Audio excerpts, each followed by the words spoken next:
1.7 times. So that says if you're a household, if you had an income of $100,000 a year, you'd have a mortgage of $170,000. That's not scary, is it? If your income is 142, to have a mortgage of 237. But it's not, Isn't it's not, scary. it's not a house. Well, there are a lot of similarities. It's an asset, a series of assets.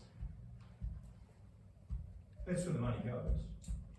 The interesting thing is the Invercargill one, where they've got more people, and we got four times more debt than Invercargill have, and we've got less people paying for it. That's interesting. Yeah, I mean, obviously every district and region is going to have its huge difference, but it was just interesting speaking to Nobby Clark and the fact that he deliberately prioritised low debt, and that's nice, but then your kids go to school with no shoes, your whole roof's got a hole in it. I mean, you can't just save your way to happiness, right? Yeah, well, as I said, if it was easy, they would have already done it. But it's a question of priorities, and that high level of debt leaves us very. I mean, as I quoted, as it says in the financial appendix to the long-term plan, that strategy relies on low-cost borrowing. And there's two under a negative watch. So and people are struggling to pay rates as it is. So if it's one person and their house, they can do whatever they want. But it's a little bit bigger than that. If it were your experience, because we're rating, I don't know the standard poor's rating, but if it is, and it goes down to this AA, not plus, we would pay more interest rates. In the same way, that's right. In the same way, everyone in the rooms, mortgage rates, interest rates have gone up over the last 4 or 5 years, and it's hurting everybody. Yeah. So I agree. It is us twice fault, because we're trying to pay our mortgage with increasing interest rates, and we're having to pay there because they've overstretched themselves. Look, my view on it all is that the debt doesn't scare me so much. You might be a risk taker. Oh, no, hang on. Let me make a point. The debt doesn't scare me so much, but I like a lot of what the first speaker said about I think we're wasting the money. That's right. Interesting. Or when you stop wasting money, you can put more money towards debt retirement or rates reduction, or stop the rates rising, or so on. So I was just I said it's not. I just wanted to target one aspect, as I feel like it's not well explained in the long-term plan, the implications, and the fact that their strategy is to have low-cost borrowing, which is very vulnerable due to the negative watch and lack of control over the base lending rates. Anyway, so can we let the next speaker on, or if we have time for questions at the end? But thank you for your question. Yeah. Yeah. Oh, sorry. Just before Duncan speaks, this is, I really enjoy having discussions, because this is what this meeting is about. It's about actually opening it up so that everybody gets heard, and everyone's got ideas, and they could be different from myself or anyone else in the room, but it's great that we can actually get together and discuss, where we've got different avenues of trying to get things down. So I look forward to everybody's, questions at the end. Be good.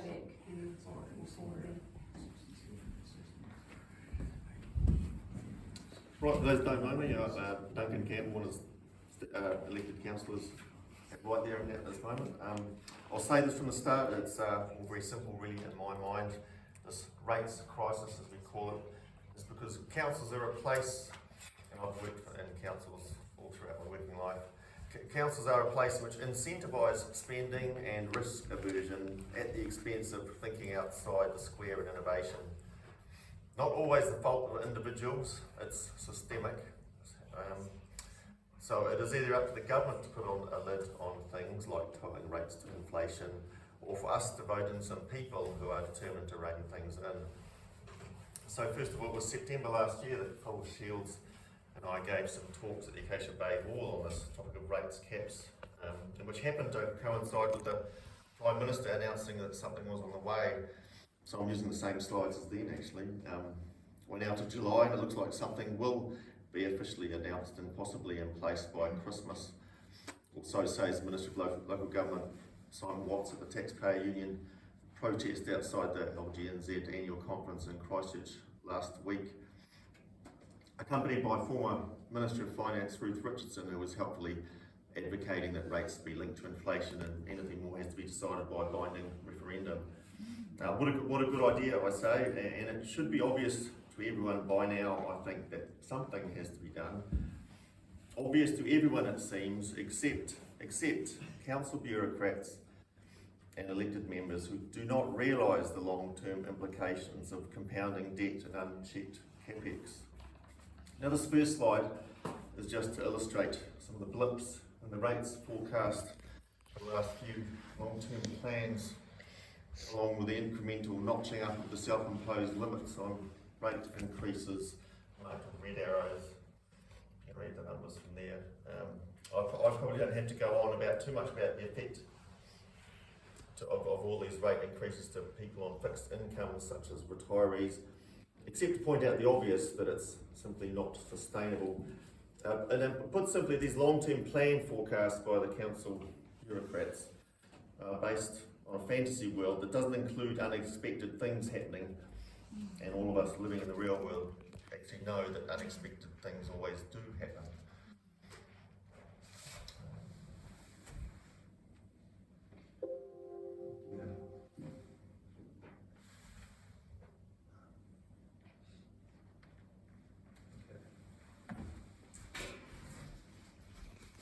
It was at last year's Local Government New Zealand conference that the Prime Minister gave, which gave rise to some consternation in the audience. So I'll just briefly outline the four main points again, they're still relevant now. The well-being statements of the Local Government Act are to go. These are the things that give left-leaning, this is how I put it, the things that give left-leaning councils a licence to do whatever they please without conforming to any actual need. And if you look at the various versions of the Local Government Act in the past 20 years, and I have, these well-being statements get taken in and out quite regularly with successive changes in government. So I expect they'll be back sooner or later. Performance benchmarks to measure one council against another. So there was an interesting comparison just now on the deck between Invercargill and here. Now these metric comparisons undertaken by the Department of Internal Affairs were meant to be out 13th of July, just last week, and but it looks like there's a hold-up for some reason. But one thing I hope they might measure is staff plus consultants costs per head of population, because staff numbers alone are a pretty poor indicator of taking just in isolation, I think. And when a council is doing its best to do all its work in-house, then higher staff numbers can be held against them, and when they're actually saving money. And I have worked in a council before which tried extraordinarily hard to always do that, and it was sometimes even counterproductive. Limit expenditure, nice to haves. We aren't to Wellington, which spent up large on $180 million conference centre at the expense of their water pipe infrastructure. But I think we do have a few contenders in that category, which I'll mention in the next slide. And lastly, review transparency and accountability rules. Thank goodness something seems to be coming in some form or another, because something absolutely has to be done on that. I think it's pretty pointless having elections for a bunch of people supposed to be governing how a council operates if some of the most basic information required for decision making is not being released in a timely fashion, or in a format available for third-party independent review, which I have attempted to do without success many times. And my experiences with the Ombudsman haven't helped much. They seemed more inclined to sympathise with internal processes than public transparency.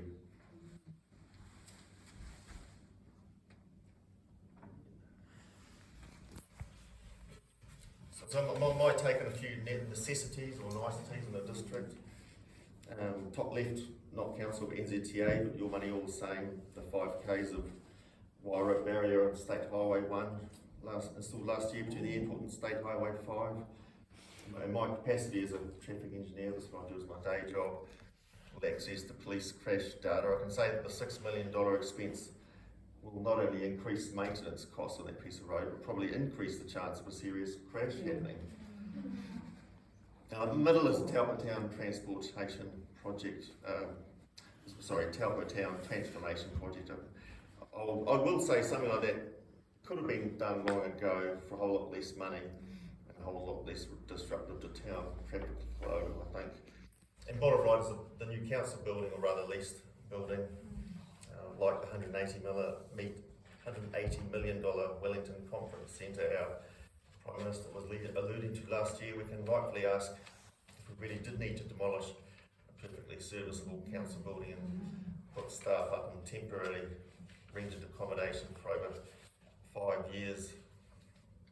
And because I happen to be a practicing civil engineer who specialises in transport, I'll use the next few slides to just point out some thinking outside the square opportunities for savings that I have noticed around here.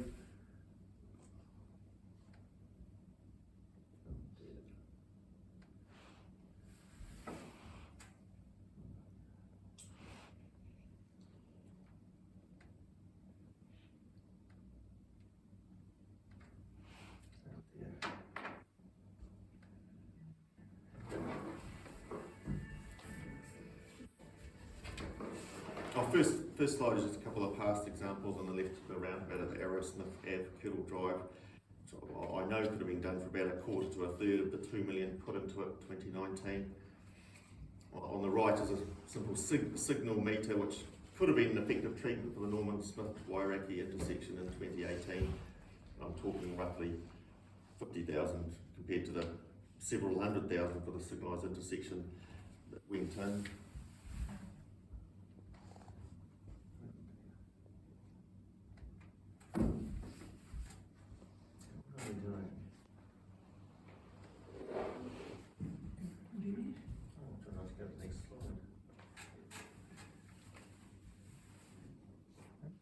You can just tap there.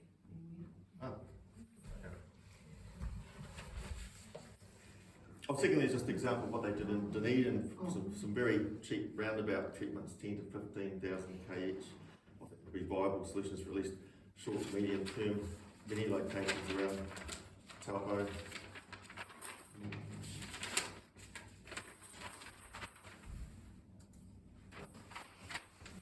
Third, my proposed solution for the control gates bridge, which I believe is an eminently viable long-term solution without resort to any new bridge structure as is currently being proposed.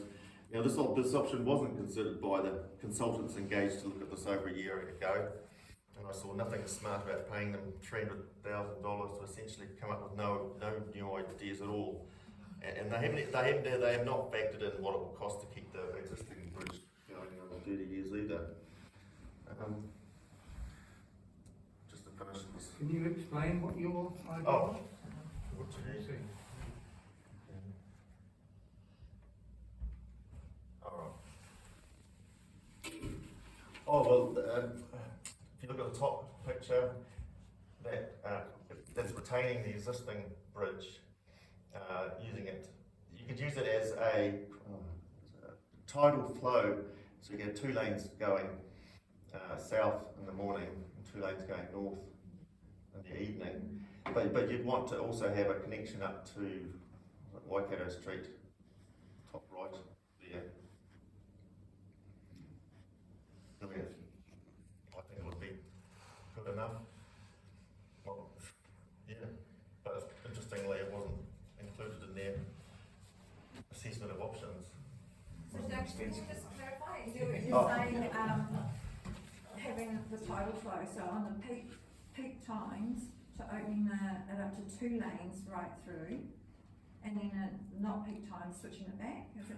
Yeah, I mean, this is used a lot of places up in Auckland, and Panmure. Yeah. Yeah, well, they have movable barriers on there. There's also another one, there's Panmure and Fonterra. It's a done thing. It's making the most of what you've got for a lot less money than building more and more infrastructure. I mean, of course, a city like Auckland, they've sort of worked out that you can't sort of build more motorways and keep on building forever. They just use traffic lights, so What's that? they use traffic lights, so it'll be green, you can go down that lane. Yes. Yeah, you don't necessarily have to have the solid barriers in, like the Harbour Bridge. What ways of thinking outside the square, ways of doing things, building less but getting more out of it.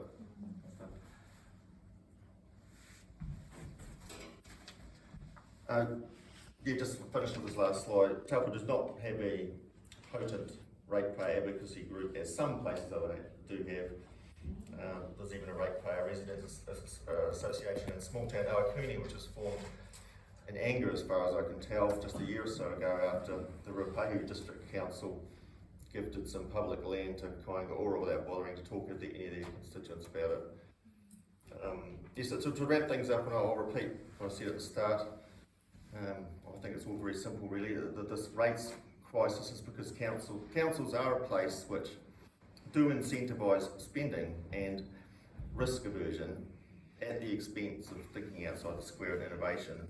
Not always the fault of individuals, it's systemic. Every council is like that. So it's either up to government to put a lid on things, like tying rates to inflation, or for the people to vote in some people who are determined to rein things in. And vote in some people who are also not so arrogant to think that they know much better than you, signing up to agreements that embed corporate statutory bodies into council decision makings in ways that are difficult to reverse. And of course I'm talking to the JMA agreement with Tū Whātua Māori Trust Board as it is currently drafted anyway. So finally, just to close, I just want to say one thing is that the system is not going to fix itself, and your silence will only feed it further.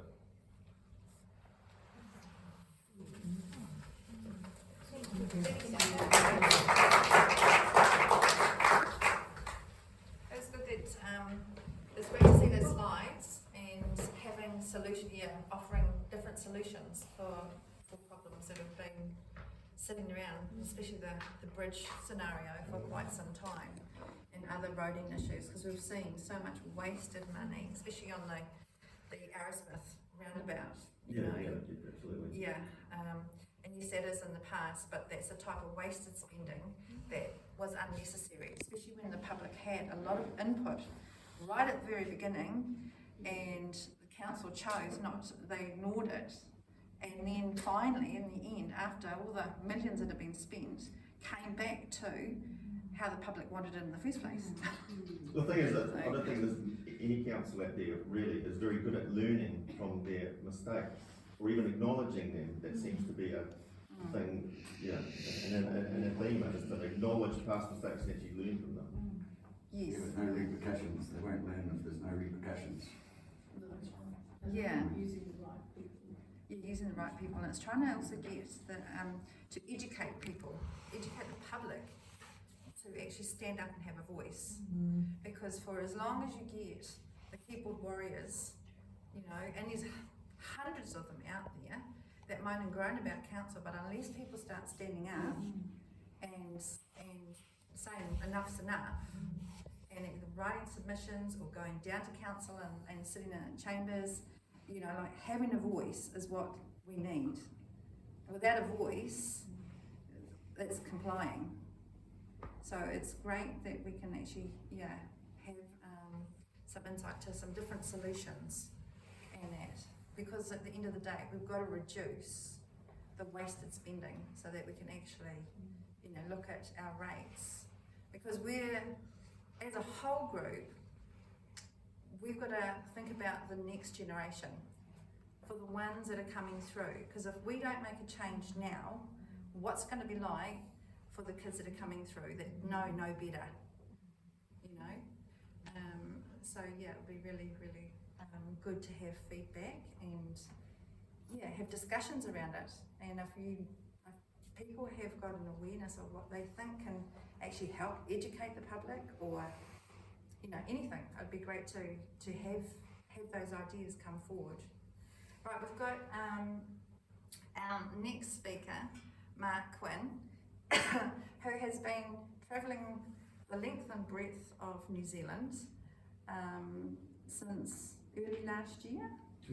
2023, sorry, we're 25. So 2023, with a passion to try and wake people up, to educate, to show the public what changes that could potentially be made, and within the council. So Mark's going to come up now and have a few words.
And looking at how we can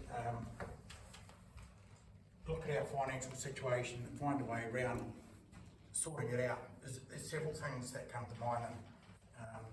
We intelligent councils had proper auditors and proper accountants working away. So when we were looking at local waters done well, we were realising it's going to be two sets of rates.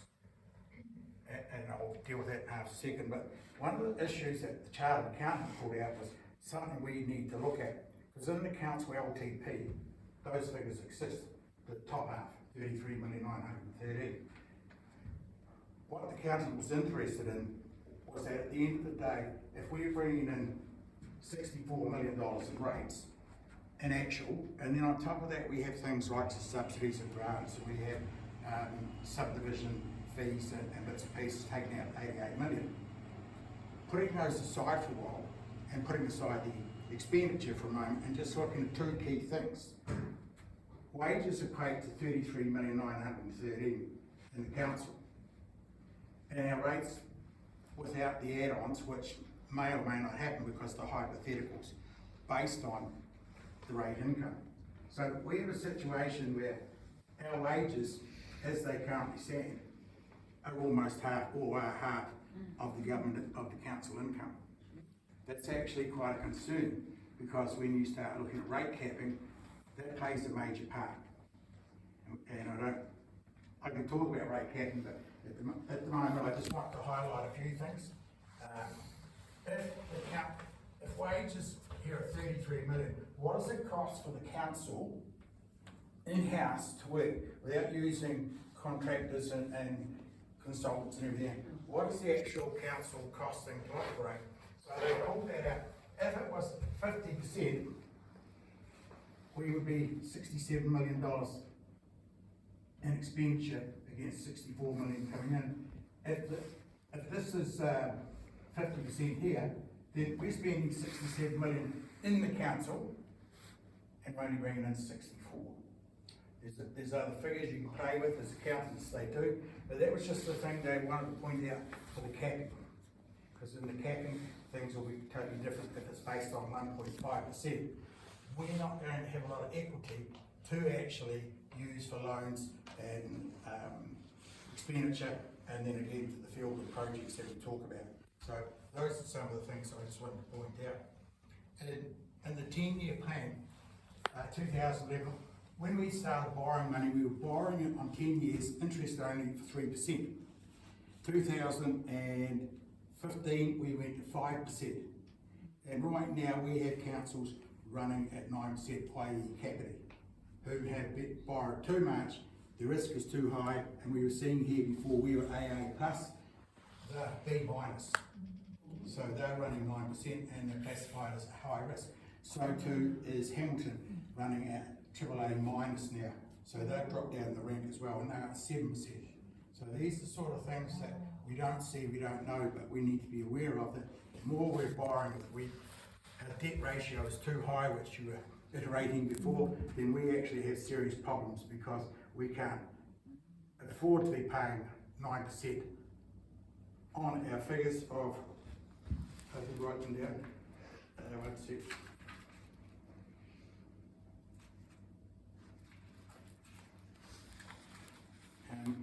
Our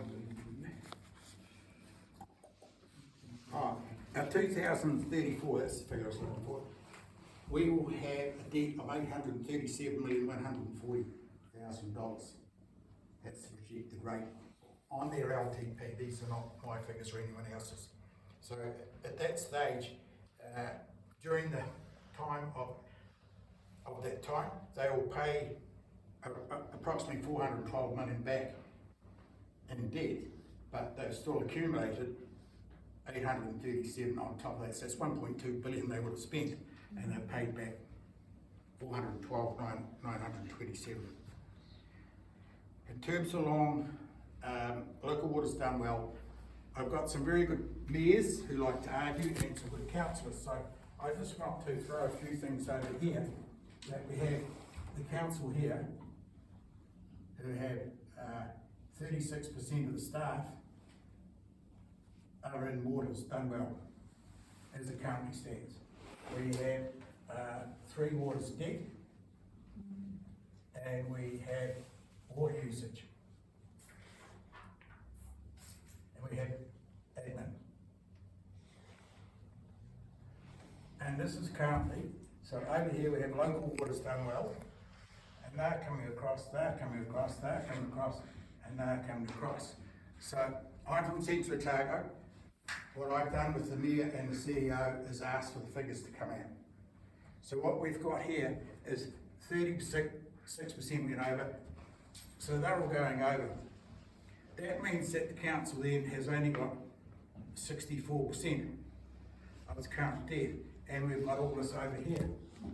My question to the council was, why didn't we have a rate reduction? If the debt's going over, then we don't have it in the council. Local water's done well as a CCO is a different identity, and it's going to be operated for some on their own and for some 2-3 councils. So if 36% of the staff have gone over, then 36% of the costs are gone. My aim with my council is very simple. Why have we got a 12.4% pay rise, rate rise this year when the costs are going over? So these figures actually started in 2024, so I found out. Local water's done well started back then under the scenes. So I wasn't aware of that until a couple of days ago. So we have to be aware that this here is going to be a second set of rates. Now, on Facebook, I challenged the Mayor and the CEO to give me some figures. I currently pay 60 cents per 1,000 litres, and over here it's going to be $1.60. And over here the admin, they're saying, I might do it tidier, it's $1.60. Over here they're saying that that's going to be approximately $1,200 a year for me. And the debt, they won't give me a figure on the debt, so I'll put a question mark in there. And if 36% of the staff goes over and the overheads are 33%, that's $11,000 over here amongst the community.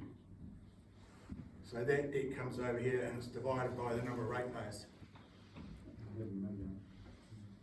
So at the end of the day, for me personally, my water's done well is actually, it's coming here. And this rate over here is still sitting around 2,000 plus 12.47%. And that's not something that we are learning. It's not something that's being pushed out there, but it will come out eventually. And that's a major for me. Okay? What else was the other topic worth mentioning? I'll throw it open for questions actually. Anyone want to ask a question? Pretty quiet. Right. Well, I'll leave that there, you can have that. Local water's one of our rates. The other thing, for me personally, I'm actually going for Mayor in Centro Otago now because my CEO says, I don't listen to the ratepayer. Got no interest in what the ratepayer says. We take our jurisdiction from the government. So that bugged me a wee bit because I told him that if that's the case, then go and get your wages from the government. We pay your wages, you need to listen to us. And on Facebook, the mayor turned around and said, if you can't pay your rates now, you'll be off your land in 2 years. And that's public. So there's a lot of things going on in the background that we need to become aware of. We need to be more vigilant and chasing around and understanding it. So for me, I'm going for mayor. Some of the things I'm going for is to cut local government out. My reason being is someone like St Auckland's already walked away. They were paying $600,000 a year. Local government is designed by Parliament. When you research it, Parliament designed local government to monitor and control councils. So I liken it to like having an Avis rental car. Avis own the car, you rent it. Local government's owned by Parliament, but you use it. And at the end of the day, they charge you for using it. $600,000 a year for Auckland, that's why it went away. It was absolutely no use. Christchurch walked away, West Coast has walked away, Far North's walked away, and we have a total of 9 now.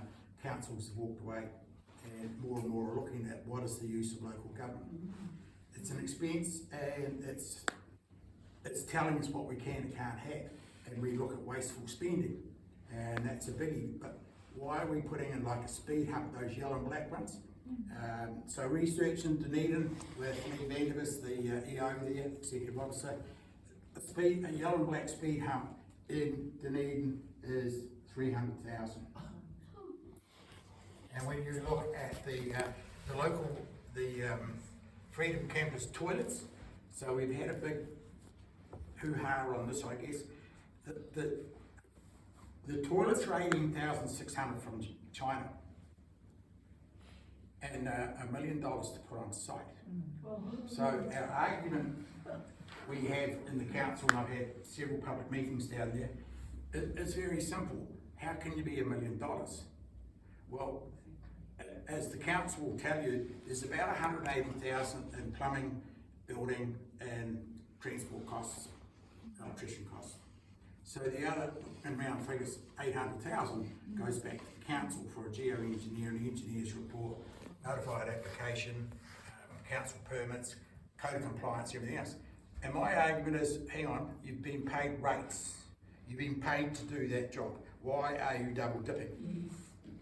And when you start looking across, and you touched on it before, which is a very valid point, when we put a job out for contract, what we're doing is we're not getting a final price. We're halfway through a ballpark figure and we let the contract go and do it. But they're coming back with hidden costs or extra costs or so on and so forth. And that's a biggie because you see all around New Zealand that everything's got a blowout. Well, the problem's in the council because they're not getting a final price. And that's a key point. So these are some of the issues that I want to deal with in Central Otago. But around New Zealand, a lot of these things are coming out of the woodwork from a lot of astute people, Cameron there, and other councils that are working for the people rather than the government. Those people are coming out pointing out very valuable information, and we need to be aware of those people. So for Taupo, you seriously need to get it 12 councillors, I think you've got here. So you need 7 people on board. You've got 1 already, you've got 3 more sitting here, that's 4. You need 3 more and a mayor, and you actually take control back from the CEO. CEO's role, when you look at it in LGFA, he's the only person responsible for the debt. That's the law, that's LGFA. So at the end of the day, he is not the owner or the organiser of the council. The mayor is. The mayor has sole responsibility. The mayor can actually sack CEO or with councillors. He can sack him if he's actually operating illegally and breaking the law, which you just about do that with everyone right now. Or he can use 51% of the people and he can actually sack the CEO. The CEO's role is strictly the office. But because we've been so weak, and that's why we have to stand up now. So you go back 60s, 70s, because you're all mature, basically, and you will find that we were out on our boats and we were out playing golf and we were out at the dress party and everything else. We had the life of Riley. In 1989, the government reduced councils from 120 down to 78. We never thought much about it, but in hindsight, that was the beginning of takeover. Because they came in, they didn't tell us, they just told us. You know, they didn't give us the option. So ever since then, we haven't been getting options. Things are getting done behind closed doors. And they've slowly eaten the elephant one bite at a time. And now, when you talk to some council CEOs, they're quite smug. And you sit there and talk to them and you think, wow, you know, they think they've won the battle. And that is the biggest problem that WEF and the government have, is that people don't stand up. And if you don't stand up, they're going to win. So they're already cocky enough to think they're going to win. But we, around the country, wind everyone up. So in our 78 councils in New Zealand, we have probably 10 or 15 councils that will probably lose control under the current system. So someone like Sir Hamilton will take over, Kapiti will take over, Blenheim should take over, Dannyburg should take over, Hastings may or may not, Tauranga may take over. No, it'll be 50-50, Farmore should be doing all right. In the south, Nelson, So-So, Christchurch, North Canterbury will take that out. We've already got the people in there. So around New Zealand, West Coast, both 2 of the 3 areas will take back. So the people will take them back. They will have the majority in the council to actually turn around and say, listen, pull your head in, we're going back to lowering our rates. But as we currently stand, we have a situation where our wages are way too high. So on our Telegram page, we have the bands of wages. So whether the 7 at 200,000 or 7 at 360,000 or 320,000. We were challenged recently to when we said some office staff are on 360,000 a year around New Zealand. So we actually tabled the councils and the pay slips out of long-term plan where that existed. But we have mayors in New Zealand, CEO in New Zealand who's on $1 million. Remember that Luxton's on 404, and probably 30% of councils are better than that, CEOs. So they're actually office administrators who have taken control of the mayor and the councillor. It's time for us to go back to the mayor and the councillor and go back and tell the CEO he needs to straighten out his office because they're overpaid and cut the overheads there. That'll make us a lot better for starters. So these are some of the things in the background that at the moment I'm travelling New Zealand and talking with you people more so than the public, because it's you people that are going to make the difference, and it's well worth investing yourself in there, because your grandkids won't own a house because the rates will be higher than the mortgage. And we're just sitting here right now, my rates are going from 2,000 through to 4,500. And that's not a 10-year plan, that's in the next 2 years. Next year, our water's going from $1.60 to $2.40. That's per 1,000 litres. So these sort of things we need to wake up to and see a bigger picture. So that's basically about it for me.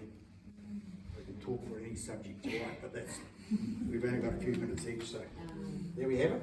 Thank you very much. local people that's putting these 60, 70 on the councils? You're saying the government's actually putting people on the councils, or will it be? What I'm saying is this council here has 12 councils and one mayor. Yeah. Most of those now are not working for the people because you wouldn't have a rate rise if they were. Yeah. And you wouldn't have all these hidden costs and all this ridiculous spending like cycleways and cones and speed humps and all that type of thing. They are not core practice that Grandad built for us. And when you look at the asset register, they'll actually put in underground services as an asset, and they'll put in stock banks around New Zealand, and stock banks listed as asset. They are not assets, because if they were bankrupt, they couldn't sell them. They belong to the people. So we need to get 7 councillors in. We've already got one brilliant young man over there. You've got 3 ladies here. You've got a couple of 50-50 sitting here. You actually really need to stop and think, because if you don't change it now, it's only going to get worse. So we've got to find 7 and a mayor. Alrighty. Hi, my name is Annie Edwards. I want to share something about water. I moved from Brisbane, Australia 4 years ago, and I've been living here. And I'm actually Australian, but I'm actually Thai Australian. My husband's actually born here, so he's actually in Kiwi born. Over in Brisbane City Council, they charge, at the beginning, I was there 2007, 2008, they put the water in the rates. And then about 5 years after that, I noticed that the rates, actually, we didn't have to pay water. I was so happy, oh, we don't have to pay water. But they actually sold that revenue to a company. So we had to pay rates, and then we got bill from urban utility. So we have to pay again. And I don't know if it's gonna happen to here. It might. Yeah, so that's quite painful that you have 2 bills. Yeah, so just me wanna share. They do have like, they've got the Waikato regional rates, water rates here, as well as paying for, you know, your Taupo rates. Yes. And you have got the water bill in both, but council did explain why. Yeah, because to me it was a little bit like double dipping, but yeah, they do the 2 separate services. Is that correct, Duncan? It's sort of What's like the Waikato regional rates. Oh, yes, well, we already paid separately for those. Yes. now. Yeah, but they, Back in the- not a lot this year. They in 100, Yeah. something like that. Yeah. Yeah. But Yeah. rates here is like 4,000. CCO Yeah, a lot more than the CCO and the regional council join forces. Will they? Yeah. Oh, well, here for the water, for the moment anyway, it's retaining in-house. So it's not going to be a CCO quite yet. No, they've left it open, haven't they? They've said at the moment it's Yeah, as yeah, it it's is, gonna be- yeah. but in the future it could change. Have you fluoridated here? Sorry. Yes. Not long, but you are. Yeah, our council. And I've been busy Yeah. putting pipes in everywhere so everybody gets it. Yeah. Does anyone push back on that when you knew that you were getting? Yes, there's been various groups push back. I think they've had it for over, gosh, I don't know how many years now. There was a real cool group that pushed back on it years ago, and council just didn't want to know. And now with Bloomfield putting in the law to say that, you know, you've got to, if council don't put it into, you know, the water supply, they will be fined 200,000. You know, and that, so unfortunately, yeah, and that's where, I mean, if you've got I don't know, 70% of Kiwis pushing back, it might be different. But because you haven't got that, it's so much harder. Yeah. So much harder. 91% will change it. There you go. But another thing, fluoride actually, if you are a dentist, you actually for fluoride. Yes, Yeah. yes. There's a lot of people don't understand the difference in the fluoride that's used. So the one that's going into our water supply is from waste, fertilizer waste. And I Versus, know it- you know, back in the day, well, when I was growing up, we used to get given fluoride tablets, which was a different fluoride, calcium fluoride. So yeah, it's a different, different. So one's a chemical, and one's mass medication from the council being put into our water supply. Whereas what we would hope is for everybody to have a choice. People should have a choice over their own bodies, and you know, whether council would provide fluoride tablets where people, if they wanted to, they could actually, you know, I don't know. There's just solutions, you know, some ideas to, you know, a problem that's arisen and really come to the fore of late. But going on from that, our next speaker is David Freeman. He's lived in Taupo since 2013. And he stood for local council before and is very passionate about ratepayers getting a fair deal. He has over-wasted spending that council has been doing at present. Having spent 20 years in the army and been a civilian contractor to the UN, along with working in hospitality, and is currently a duty manager for the Cornerstone, sees and hears first-hand concerns from locals and residents in surrounding areas. His view is we need change. This starts with people putting their hands up to make a difference. And this is why David I don't have to say anything. David is looking at standing. So come on up, David, and you can introduce yourself. I've had the joy of having spent a very colourful life in different parts of the world, through Asia. Got to spend a bit of time in Afghanistan. Wasn't what I was expecting until I got ambushed on the Turinkop Kandahar Road. That was a life-changing moment. But I also suffer from PTSD. I've had all sorts of issues. The issue I've got at the moment is the amount of money that this council seems to spend without regard to value for money. I've listened to all these people that speak. Mark, that was impressive, mate. That just blew me away. Had no idea until you started speaking. So thank you for that. Appreciate it.